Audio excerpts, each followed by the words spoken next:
Welcome into another episode of Star v Sundays. We are live on a Sunday. No game to recap though, and apologies, my voice. I was in South Bend, Indiana yesterday, cheering on the Notre Dame Fighting Irish. So if my voice is a little raspy, that's why.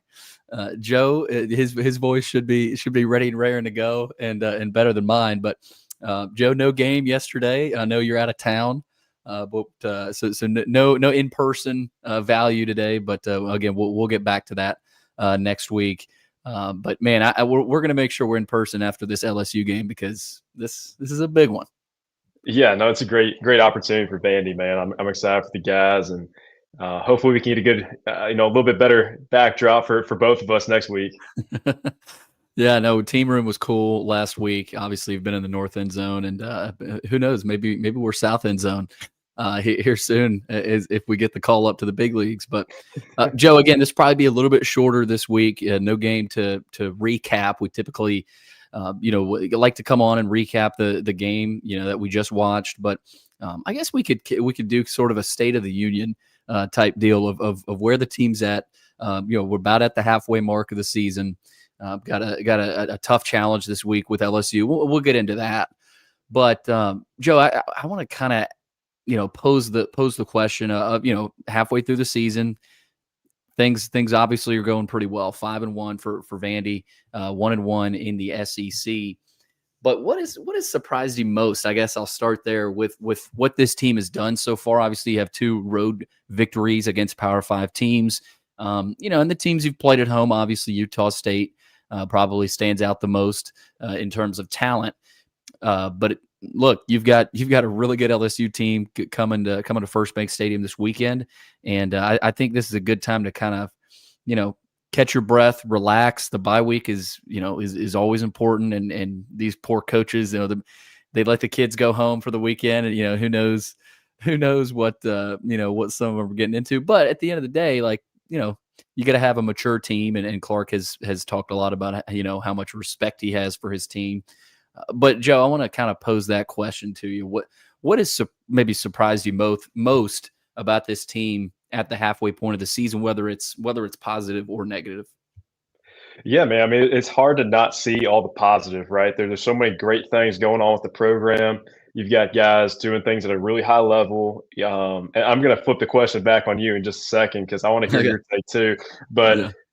obviously, going into the season, everybody is really excited about the offense, and as everybody should be.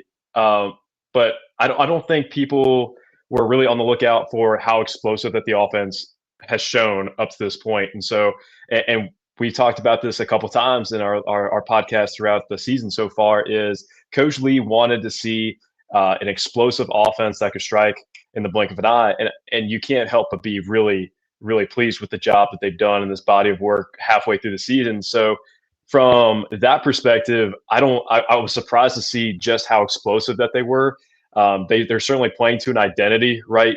Control the clock, abuse the opponent in front of them, and wear them down. They've done a really nice job of that. But they've also been able to strike in a hurry. And when teams can do one, control the clock and methodically march down the field, that's one really big thing that you have in the back of your pocket. 2, if it comes down to it, you've got an offense that can strike like a cobra. That's really important too. So you have a really dynamic offense with a lot of different weapons, right? You got a lot of guys touching the ball. You got a lot of guys making the right choice and decisions off the field and throughout the week of practice to put them in a position to be successful. So I'm really pleased with the way that they've come out so far from an offensive perspective because they've been extremely dynamic. And that's exactly what Coach Lee wanted in this offense. But 2, I'm sure there were a lot of people with questions of Coach Lee getting out of the DC role and allowing Steve Gregory to be the defensive coordinator. And so handing that baton off again to someone else.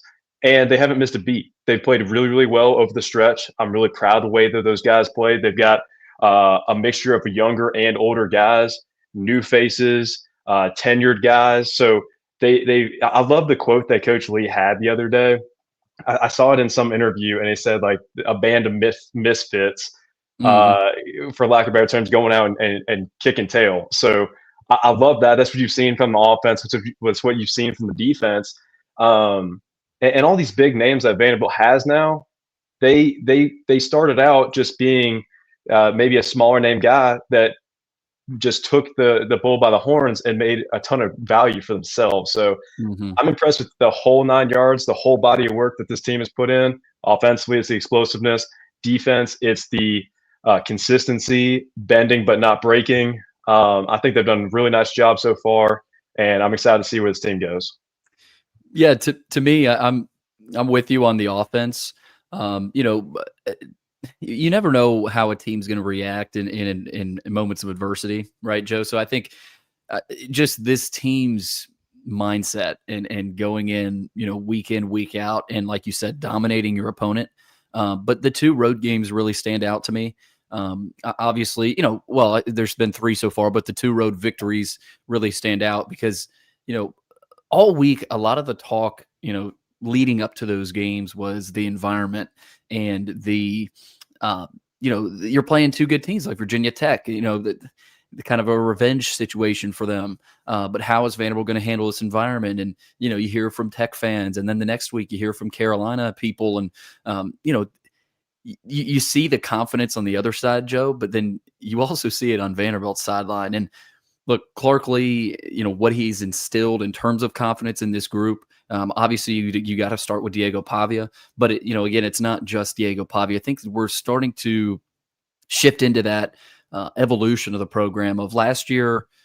Yeah, I don't know how many of those wins, they could have had without Pavia, right? And we saw that, Georgia State wasn't a great example of that, but we saw what sort of happens when Vanderbilt maybe slacks off throughout a week. You haven't seen a whole lot of that. Clark typically tracks us through the week and, lets us know, at least in the media, of, hey, here's how the guys are feeling. Here's what we've got going on. And he basically, going back to that Georgia State game, Joe, he sort of called that in a weird way that loss, which, immediately Vandy fans are scared about that. But you haven't seen much of that. So I think just the maturity, the mindset of the group as a whole, and yeah, the offensive, and I was getting at sort of the evolution of the program. You're seeing that now this year where it's not all about Diego Pavia. I think a lot of, a lot of games last year, like I said, you couldn't have done it without Diego. Obviously, that Virginia Tech game, Bama, there's a lot of them out there last year. But this year, you're seeing the defense. Joe, that defense in Tuscaloosa, probably one of the better games they've played this year. And look, you're in Tuscaloosa, you're going to get scored on. They're going to move the ball, but they did their job about as well as they could have done. We hit on that last week, Joe. But I guess what surprised me most with this team, pleasantly surprised me the most, just has been the maturity and the emotional maturity. You talk about this. I feel like every episode you play with emotion, but not emotionally, right? They sort of have your emotions, sort of have your emotions overtake you. But they haven't done that. And so to me, Joe, that just the maturity of the group. And again, you'll have another chance to see it this week after a bye week, right? That's another point of adversity potentially for a team to sort of, I don't know, not get complacent, but take some gas out of the car a little bit. But this is when you refill and get back rolling. So I just think, to me, Joe, that how they've responded, and this is their biggest response challenge, I guess. Responding after the loss to Alabama. Well, you got 2 weeks to prepare for a top 10 LSU team. So, and we knew this going into the season. We knew this little stretch here of 3 weeks was going to be tough. But just such a good opportunity for the program at the same time. Oh, 100%, man. These are the types of games that you come to play in the SEC for, right? You come to play against the best of the best. And so you've got the best of the best coming to your house. Every other week you're going down to a really cool environment every week. So, but the bye week, like you said, that's an opportunity to either take a step forward or take a step backwards in your preparation, right? I don't see that with this team. I only see them taking a step forward because the caliber of guys, the quality of the coaching, and the guys that they have in that building in McGugan. So, I think this is a great opportunity. It's a great opportunity, one, to get guys healthy, They've gone through a pretty decent stretch. Like you said, we're at the halfway point here. Guys are starting to get banged up, whether it's on the injury report or not. Guys are dealing with something. There's never a guy by the end of the season that isn't dealing with something. Whether it's just really the extent of what's going on. So it's a great opportunity for guys to get healthy. LSU's coming off of a game that was very sloppy, very sloppy. I watched that game pretty closely. South Carolina battled really hard. South Carolina's, like we know, has a team filled with athletes that can make things happen at any time in the game. But LSU showed that, there's times where they're going to slip up. And I believe for Vandy going forward in this game against LSU, there's going to be a time where Vanderbilt can separate from LSU. It's about them capitalizing on those plays. And it really comes down to it when we get really pinpoint on the pivotal moments of the game. You have about 3 to 5 plays that will dictate the turning of the game in one team's favor. It's up to Vanderbilt to capture those moments, win those moments, and LSU's turned the ball over. They've turned the ball over. They've given their opponents an opportunity to stay in games. They've played a lot of inferior teams, and they hung around in those games against LSU because it was everything that LSU did to kind of shoot themselves in the foot with turnovers, penalties. So I anticipate Vandy putting the gas pedal down on the floor and not looking back, because they're going to have opportunities. If they can capitalize, I don't think it's a close game. If they struggle with that, it'll be a tight ball game, and it's going to be taking everybody to win the game. But you know what? Great teams find a way to win when they don't have their A game. And so this stretch, like we've talked about the entire time, is going to be a great opportunity for Vanderbilt to show themselves, one, what happens when they get hit in the mouth. What I saw from the guys after the game in Tuscaloosa, from the Vanderbilt perspective, the guys that I caught up with, it was such a changing of the tide from a long time ago, of guys taking ownership of knowing that game was right there. It was right there for the taking. And all these games that they have going forward, they have everything in the room that they need to go win these games. It's just going to be a matter of those 3 to 5 plays each week of capitalizing and making the opponent pay.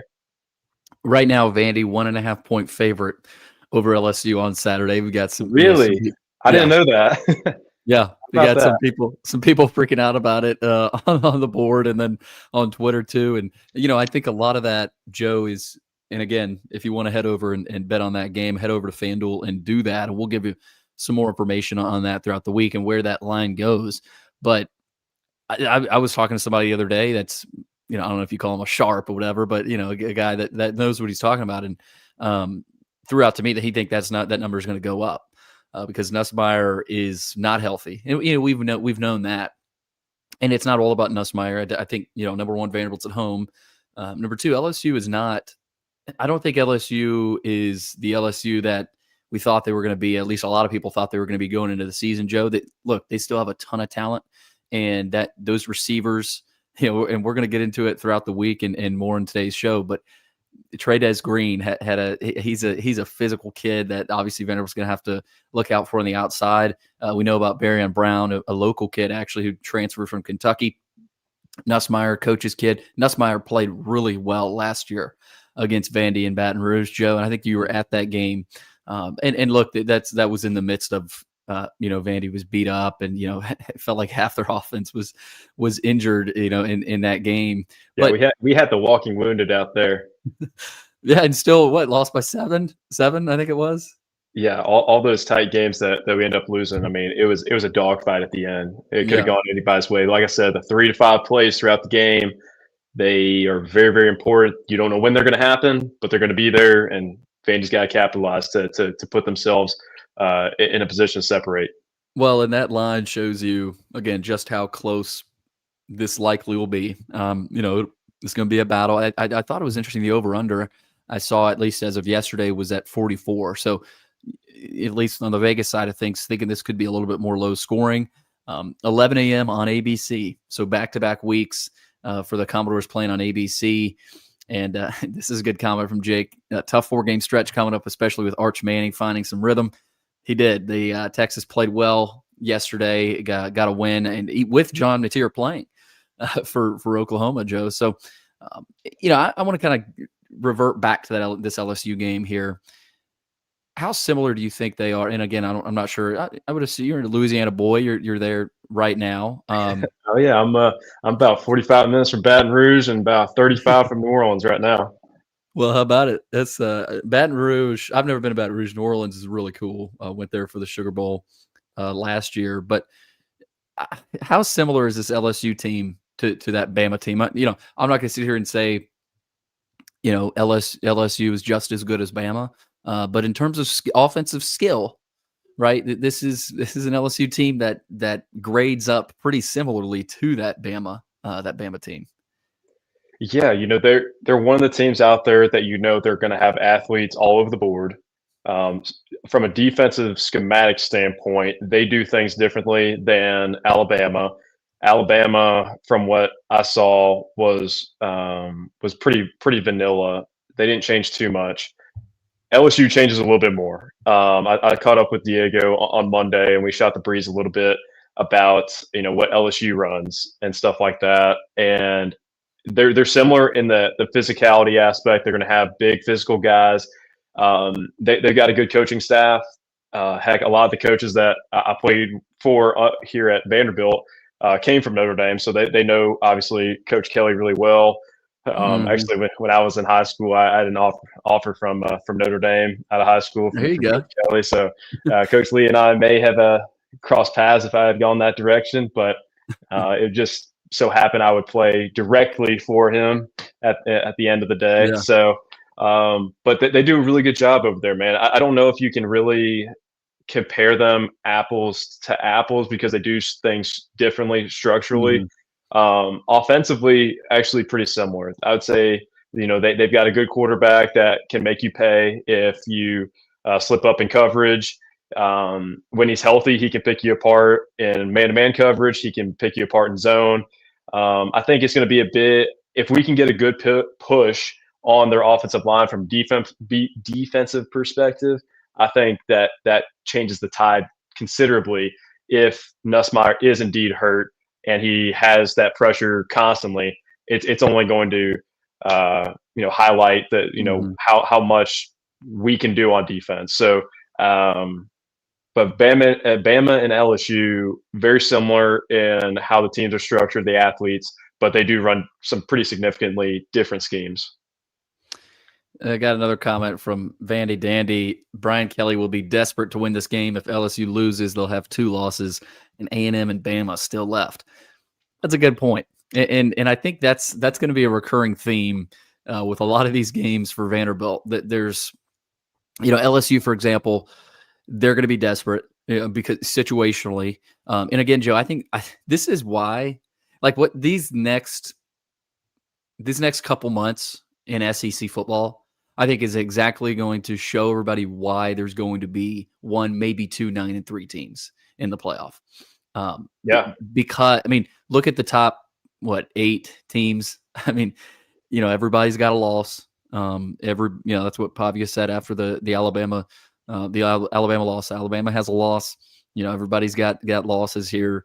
Basically we got to win out, and that has to be your mentality. And look at Bama. They just they had to go to Como and handled Missouri, at least not dominant fashion, but played well. So, and Missouri's a really solid team. Yeah. I thought they were a very complete team. Like you were just saying about, adding on to what you just said, there is all of these teams in the SEC are darn good. Mm-hmm. They've got athletes everywhere. They've got great coaching. And these coaches have done a lot of winning, even if they're new faces at these new schools. And like you saw, the other day, you had Florida beat Texas. It shows you any team can beat anybody any given Saturday. So to your point, when you see a 9-3 team that gets in, last year you didn't see it. You had 3. You had Ole Miss, you had Alabama, and you had South Carolina on the bubble of that playoff, and they didn't get in. So, but this year I don't see that being the case anymore. I think you see 1 or 2 3-loss teams getting in, because if they truly go off of the best team, right? How can you not say, hey, a 9 and Yeah. 3 SEC team that has some notable wins against top 10 teams can't get in, Mhm. but you're going to put an SMU in like you did last year that went up to Penn State and got, just Destroyed. annihilated. Yeah, it wasn't even close. And we all knew that was going to happen. Yeah. But you know what? The committee always tries to find ways to make the games interesting. And I could see, hey, even if you'll like this, if Notre Dame wins out, I bet you they get in too. Oh, I think so. I think that's the Boy, does case. that committee love Notre Dame, man. They want them to be good so bad. I got a big one this week. Got to beat USC on Saturday. But you're right about the SEC, Joe. I mean, look at Arkansas, for example, on Saturday. That's a team, you could say is one of the bottom three, but they almost beat Tennessee in Knoxville. Same thing with Mississippi State, a team that has made a lot of improvements and hung right in there with Tennessee. Oh And yeah. Georgia going to Auburn, a couple of 20-10 games. I think you're probably going to see a lot of that, Joe, where maybe it's not conservative play, but careful. like from these Sure. coaches in a lot of these Yeah. SEC games. I think Vandy LSU could be one of those. Again, Missouri, the physicality from team number one, which you could say is probably Alabama right now. Just the way they're playing. A&M obviously up there as well, but through about 9 or 10 teams, it really is any given Saturday, and it's incredible. And what I was getting at with the schedule with Vandy, Joe, is that's going to be a common theme of desperation. Missouri, I think that's a team, that's a game. Vandy's obviously they're probably going to be the desperate team there, sort of getting revenge on the Tigers after last year. But in Tennessee, late in the season, they could have 2 losses. Who knows? Vandy could have 2 losses as well. This is going to be really tough, but it's also at the same time a golden opportunity. Like I said, Alan Dorr says, I'm feeling a 31-17 win against LSU. Believe we will be really focused on this game. That brings me to a point, Joe. Typically, in losses, you go back last year, the Georgia State loss, Pavia and the offense rebounded really well. And most losses, I know they lost 3 in a row to end the season, but we knew their health level was not up to par. I'm really interested to see how Pavia, Stowers, Cheryl, those 3 guys, when, and Cedric Alexander, I bounce back, maybe not be the word. I thought he did play really well. He's probably looking forward to getting a few more carries and some of the other backs, but just how the offense as a whole bounces back. Because it was a tough day, and the 2 turnovers, obviously Pavia is gonna wear those, right, and carry those on him. But just how they bounce back, I'm really intrigued. That's probably the most interesting thing about this game, and might tell the story of the game. Yeah, man. Obviously, they're going to have this one circled from Vandy's perspective. That was a game down in Baton Rouge that we got away from them a little bit, and it was just a little bit too far out of reach for them at the end. Mhm. When I think about these games, and going off again, what we just talked about is any team has the ability to beat any team in the SEC any given Saturday, and the margins are so slim. So when I look at the LSU Vanderbilt game, I, as a specialist, automatically go back to the field position battle and who can square away their side from a special teams perspective. So who can potentially steal possession here or there, pin them inside the 5 or the 10, make all the field goals. That adds up, and especially, obviously in the offensive perspective, we want to score touchdowns rather than field goals. That's, obviously just do the math. That's more than twice as many points there when you score a touchdown, an extra point versus a field goal. Coach Lee highlights that every single week from an offensive perspective is we finish drives with touchdowns. We force them to punt when we're on defense or kick field goals. If we can do that, we should be in a great spot. But, there's a lot of things right now that Vandy's doing the right way. And I'd be really encouraged to see them continue to do that. Their special teams play has been really, really solid. Brock's doing a great job. Nick's doing a great job. And then you got your long snapper Durham not snapping it over anybody's head, so everything's good and peaches in that area. So, but LSU's special teams have struggled a little bit, so that's an area where they can capitalize. I know Coach Leapak, he was my coach for I guess he was a quality control Quality, yeah. for special teams when I was there. Now he's a special teams coordinator at Vandy, and he does Mhm. a phenomenal job. Phenomenal Yeah. job. So I know they're going to be looking at ways to steal possessions, Mhm. but also play methodically. Like, they're very good about what they do on special teams. They don't force any gutsy calls like an onside kick out of nowhere if it's not there, a fake punt if it's not there, fake field goal if it's not there. Coach Lee and Coach Lee Pack do a really nice job of figuring out how they're going to approach the special teams game each week. And so I would expect them to have their punter and kicker and snapper and the whole special teams units, all those phases have a very heightened view on their responsibilities this week because it's going to be a game of inches. If it comes down to it, I hope it's a landslide for Vandy. But if it's not, that's a way that we can win in the margins. Do we get Wataha back this week? Jake asks, and that's an I'm not in the interesting training one. room, man. I don't know. I don't know that. Yeah, Joe's not the I official trainer, but no, I think he sort of re-aggravated it a couple of weeks ago, and I forget which game. Maybe it was more than just a couple of weeks ago. I think it might have been in Blacksburg, Joe. I think I remember Clark saying that, where he sort of re-aggravated it.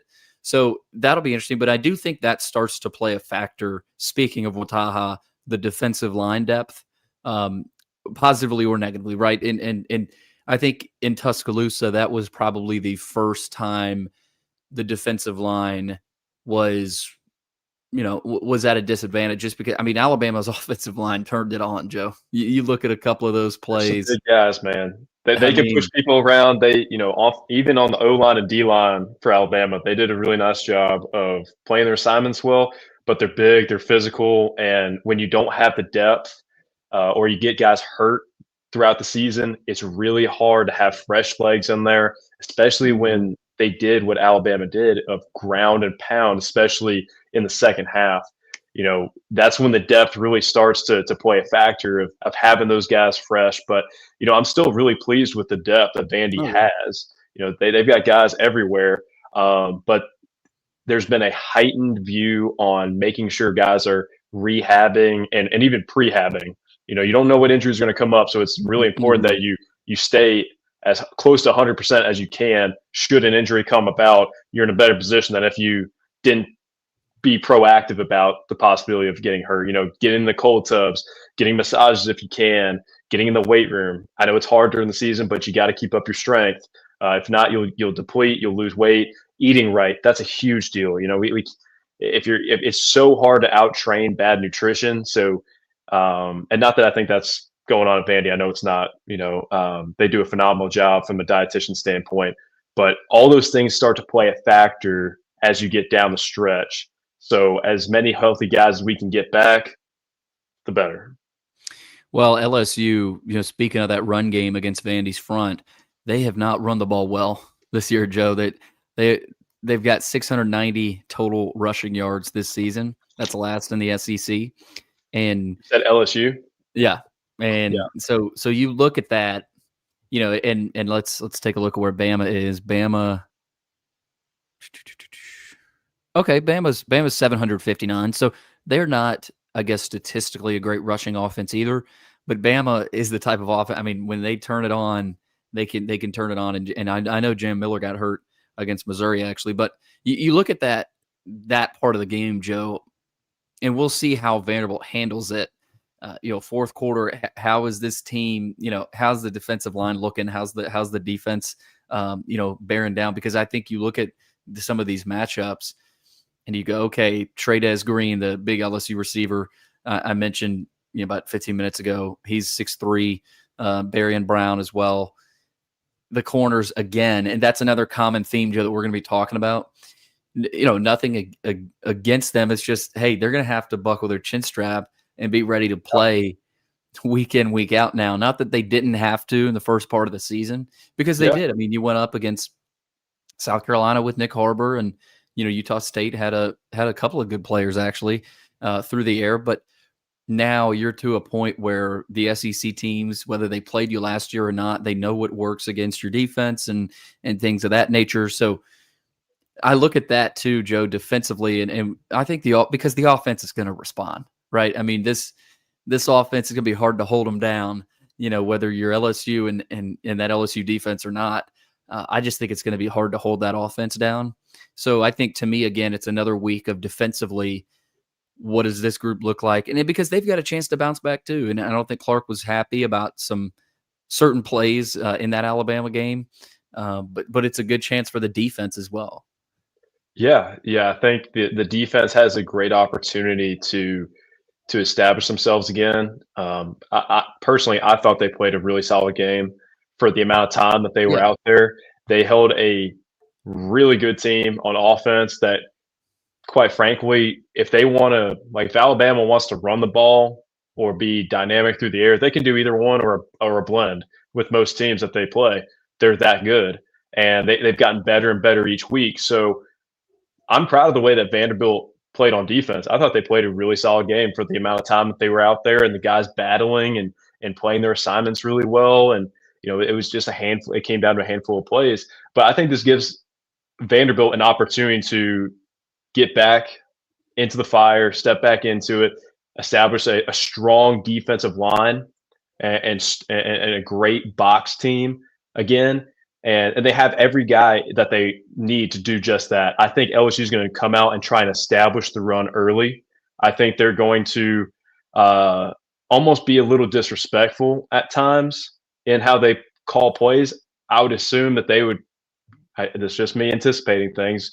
I could be totally wrong, but I would expect LSU to come in and try and run the ball right down through the box, not doing anything fancy, and then try and hit them for a big play here and there. But I think LSU is going to try and run the ball and control the clock, kind of like what Vanderbilt does, from an offensive identity standpoint, to control the game, control the narrative, and have control of the time of possession most of all, but finish with touchdowns. Their special teams have been shaky, so that's an opportunity for Vanderbilt to bend but not break, right? We don't want them to score points. If we have to, it's going to be field goals. But I think there's a great opportunity for Vanderbilt to take the bull by the horns, change the way that LSU thinks, stop the run first and foremost, and force them to make plays, right? Don't lock up all the things that are gimmies, right? We don't give them the 10-yard hook and hook on the sideline to get a first down on 3rd and 10, which you work so hard to get. Make them make plays rather than giving up the big plays, right? Be well contested, because, like we talk about all the time, the offense is going to find some sort of rhythm, but it's up to Vanderbilt to stop that on defense, and it's up for the offense for Vanderbilt to make the defense pay when they slip up. And I think there's going to be plenty of opportunities when that LSU defense slips up. They've been a little undisciplined. They don't play their assignments very well. They've got a lot of new faces coming in and out. They rotate a good bit. So I think there's plenty of opportunity out there, but I think LSU is going to try and establish that run, and it's up for Vanderbilt to stop that. A good comment here, and we'll probably wrap this thing up here shortly. A good comment. Well, 0 penalties. That's a good one, right? And that's always huge in these games. And you mentioned that last week, Joe. Alabama, they played clean football. Vanderbilt did for the most part. And again, you hope that stays the same. You're at home. LSU fans will be in attendance. But it should be a 50-50. I mean, 60-40 crowd. We'll see. We're typically, we've talked about it, used to having the road teams fans, sort of come in and dominate and make their presence. I know all about that, man. Heck, on senior night when we played Tennessee, what was it, 22? Yeah, it was 22. I mean, it was a sea of orange. So I'm excited to not see that. Well, yeah. And you have it this year, which is really awesome to see. Yeah. So I'm excited to see this atmosphere on Saturday, because I think you're having Vanderbilt fans show out like they never have before. Yeah, this is the first opportunity to see how far that pendulum has shifted over to the Vanderbilt fan side, and because you got the students on that same side, so that helps. But how many other Vanderbilt fans do you have on that road side against LSU? But another one, where was that comment? I guess I don't know where'd this comment go. My bad. Midge, any way to compare last year's LSU team versus this year's, Joe? Very similar. I think they I think they're pretty similar. Nussmeier's banged up. That's probably one of the only differences. I mean, Yeah. They have Harold Perkins coming back, for them, and that defense was huge. Whit Weeks as well. They return a lot, if I'm not mistaken. They returned a lot on defense, right? But I'm still not sold on their offense.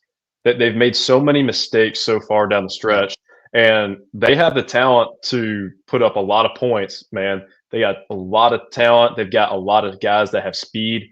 So if there's holes in our defense from a Vanderbilt perspective, they're going to exploit that. They've got a great offensive coordinator. He spent a lot of time at Louisiana Tech, so I remember him when he recruited me out of high school a little bit. But they're a very complete team if they want to be, but they're going to expose themselves, and it's up for Vanderbilt to exploit that. But from last year's LSU team, I think there's so many, like, it's more similar than not, obviously, in my opinion. Well, this commented from Vandy Dan, I think, is a good one. This defense needs to get hits in on Nussmeier. 100% agree. Because Carolina, you could see them do that, and I watched some of that game too, Joe. That they knew Nussmeier was banged up, and he's not going to be 100% healthy again this Saturday. So yeah, early hits in on him to make anytime him you can get to the quarterback, man, and make him feel rushed and get the ball out prematurely, or it changes the way that he calls the protection.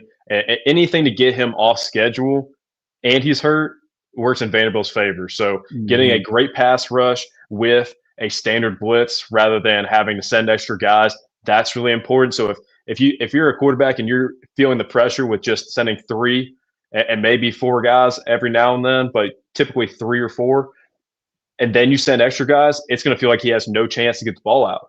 So if we can establish a good defensive pressure from a defensive line perspective and sending linebackers every so often, that's going to be huge in this game. Well, because he's not Ty Simpson mobility wise, right? Ty Simpson we talked all about it, did such a good job of getting out of the pocket, keeping his eyes downfield, and finding his man. Nussmeier, he's not a guy that moves in that way. And Nussmeier has also forced a lot of throws the past 2 years. Yes. He's got a lot of interceptions to his record. He's a great quarterback. And Joe, I'll tell you this, but he always tries to make certain things happen that may not be there. Yeah. So that gives Vandy another opportunity to capitalize on that. I don't want to be an immobile quarterback against a Steve Gregory Clark Lee defense. No, I don't. No. I mean, how many times have we seen a Vanderbilt? You go back to Will Levis against Kentucky, the first when you guys went up to Lexington, and I mean Levis, and he wasn't immobile, but Vanderbilt sort of made him immobile that day and got after him, and you've seen that several times. But obviously, the running quarterback, and this is probably the case for a lot of defenses, right? You'd rather play against a quarterback that can't move very well, but Nussmeier sort of replaces that with some of those quick throws, and man, he's good. He's good, Joe, and he's going to need to play well for LSU on Saturday. Obviously, he's the main pillar of their game plan. They have to have solid quarterback play from that position, and if he gets too banged up, I don't know who their backup is. You might know Billy, but whoever suits up for quarterback, if he gets knocked out, that's going to be that's going to be LSU's game right there, because their defense is solid. They'll keep them in it, but you can't win if you can't score points or if you're turning the ball over. And LSU has an issue of turning the ball over. They played, I believe they played like Southeastern or Louisiana Tech this year. I think it was Louisiana Tech. They played them really close for a long time. So they allow these teams to play with them sometimes. So like I said before, and I remember, every time we played an SEC game when I was at Vanderbilt, Coach Lee was always very big about getting us to understand that if we get into a dogfight, or really any game whatsoever, there's going to be a handful of plays that if we can capitalize on, it will turn the tide of the game in our favor, and we have to seize those opportunities. So it's all in Vanderbilt's hands. Like I said, if you're placing bets over on FanDuel, I would not necessarily bet against the Commodores right now. It's kind of like a wounded lion that's the most dangerous animal mode. in the safari, man. You don't mess with that guy. So I'm excited to see this game, and I know Vandy fans are excited. I think we've gained a lot of like, I wouldn't say bandwagon fans, but I think we've gotten a lot of respect fans. Mhm. And Coach Lee's done a phenomenal job of being a great ambassador to the program. And how, from people that I know that ask about Vandy, man, they're like, did you expect to see the success? Like, absolutely. Mhm. It was only a matter of time, when you've got Coach Lee and that staff and those group of guys in there, and wonderful, wonderful people doing things the right way and at a high standard to see success. So yeah, it was only a matter of time, and now you're seeing that. But people respect Vandy now, and it's so cool to see guys ask about Vandy, and they want to know, like, how's Coach Lee? It's like, well, heck, he's one of the best guys around.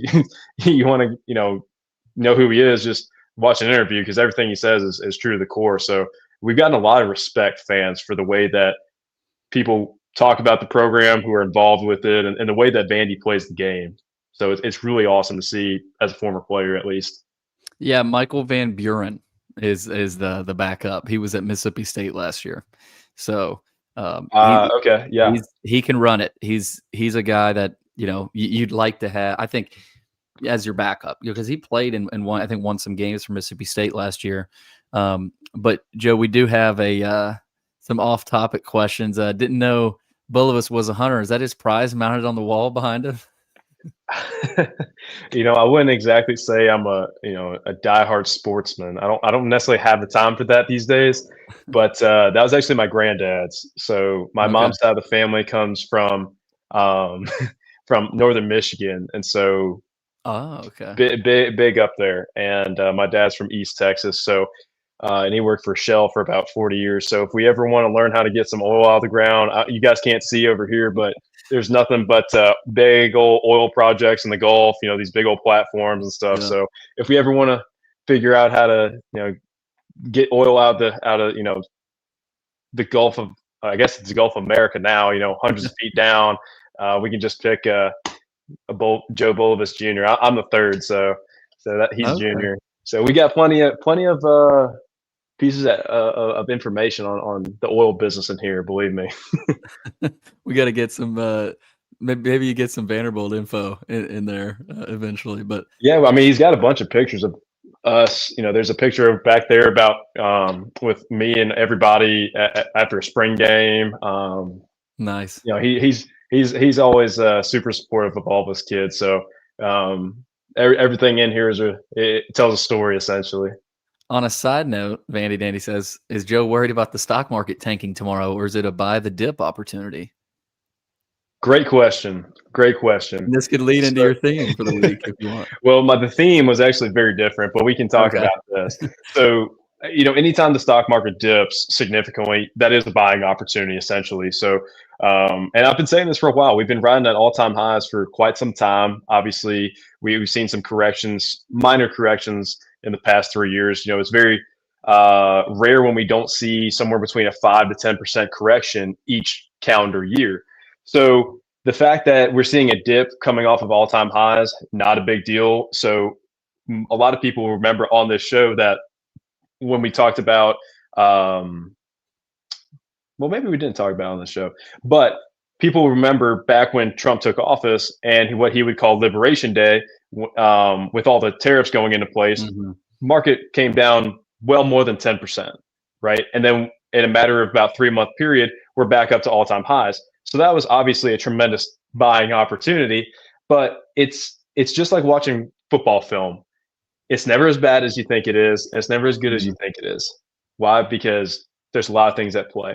So going forward, I think that the market is strong, but it's expensive. It's overbought. There's a lot of different things at play. Tariffs create a lot of shock factor.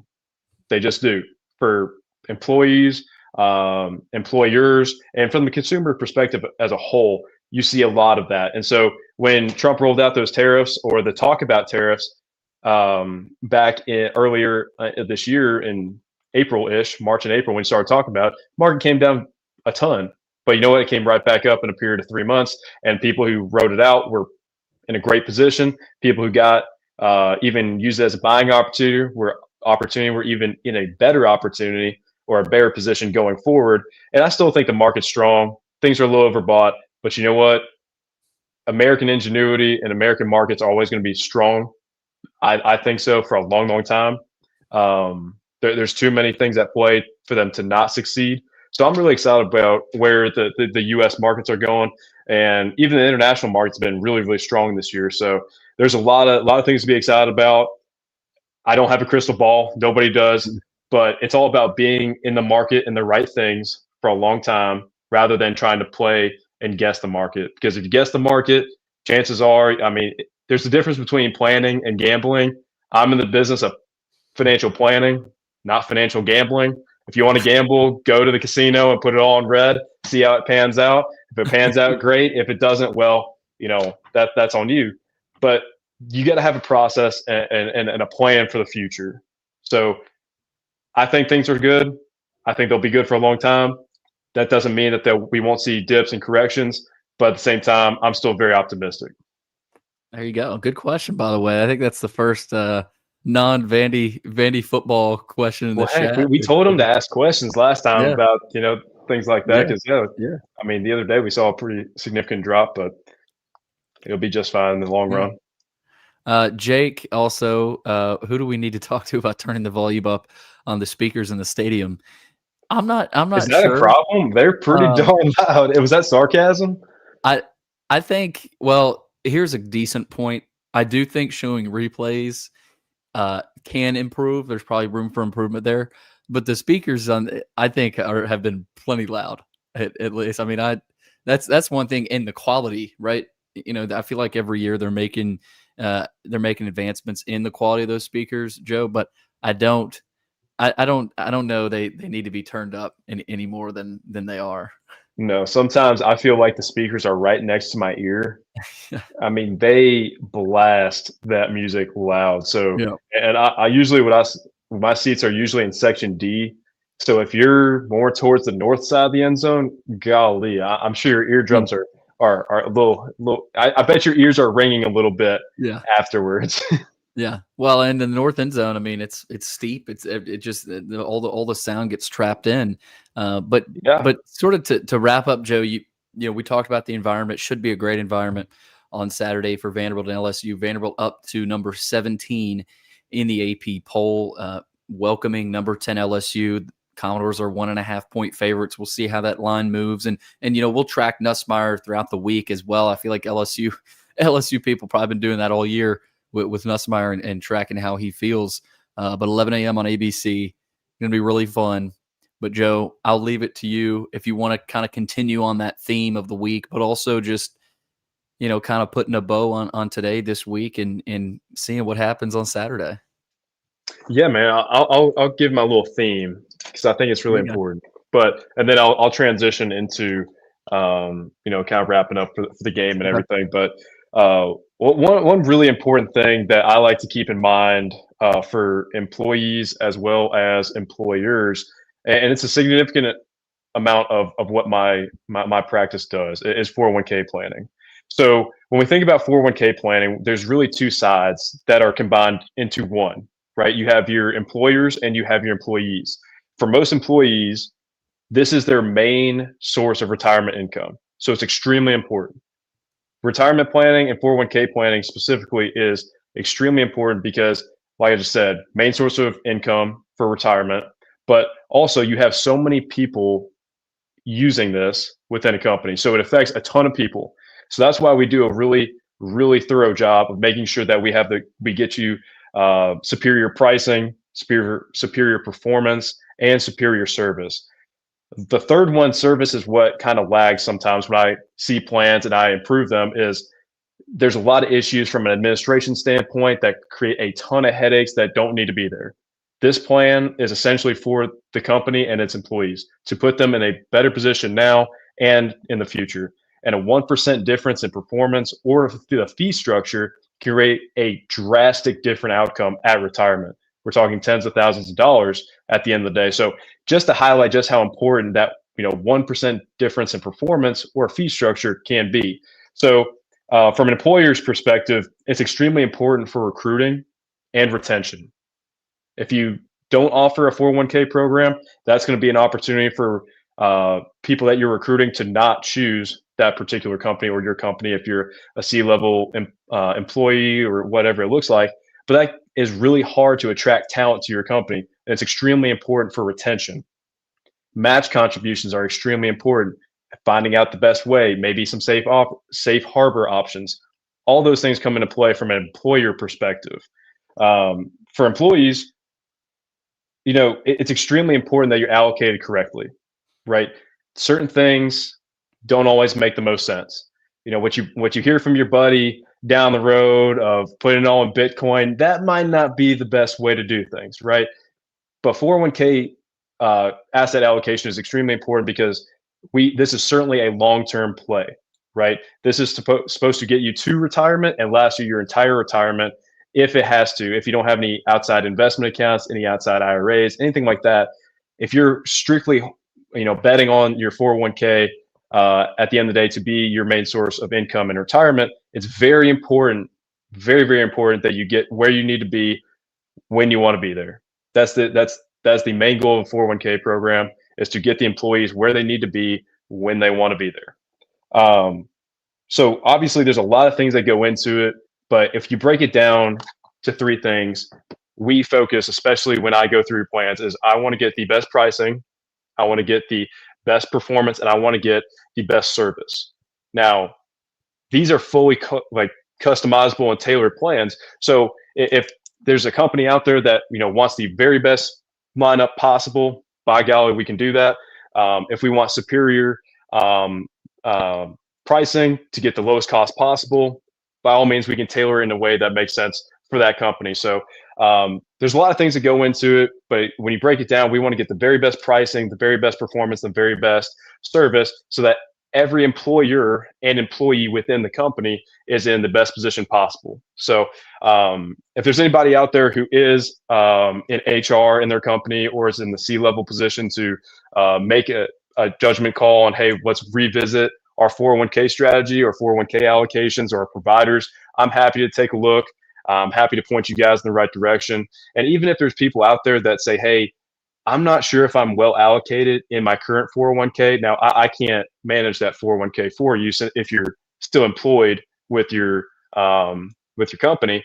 But what I can do is give it some advice on, hey, I think this one's really good. This fund, if you opt out of the target date, or hey, I think this target date fund is a really good one for what you're looking to accomplish.